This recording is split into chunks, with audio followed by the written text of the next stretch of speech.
ശ്രേഷ്ഠ Baselios Joseph കാതോലിക്ക ബാവ പൊൻപള്ളി പള്ളിയിൽ ഓശാന പെരുന്നാളിനെ കാർമ്മികത്വം വഹിച്ചു. പൊൻപള്ളി സെന്റ് ജോർജ് യാക്കോബായ സുറിയാനി പള്ളിയിൽ രാവിലെ 6:30 പ്രാർത്ഥനയും തുടർന്ന് കുർബാനയും ഓശാന സൂക്ഷയും ബാവയുടെ കാർമ്മികത്വത്തിൽ നടന്നു.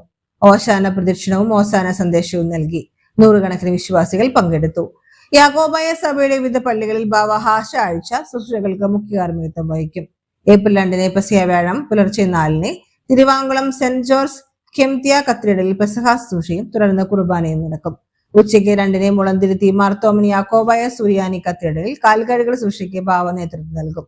ഏപ്രിൽ 3 രാവിലെ 7 മണിക്ക് പള്ളിക്കര സെന്റ് മേരീസ് യാക്കോബായ സുറിയാനി കത്തീഡ്രലിൽ ബാവയുടെ നേതൃത്വത്തിൽ ദുഃഖവെള്ളി ശുശ്രൂഷകൾ നടത്തും. ഏപ്രിൽ 4 ശനിയാഴ്ച വൈകിട്ട് 6 നെല്ലിമോളം സെന്റ് മേരീസ് സെഹിയോൻ യാക്കോബായ സുറിയാനി പള്ളിയിൽ ഉയർപ്പ് പെരുന്നാൾ ശുശ്രൂഷയ്ക്കും തുടർന്ന് കുർബാനയ്ക്ക് മുഖ്യ കാർമ്മികത്വം വഹിക്കും.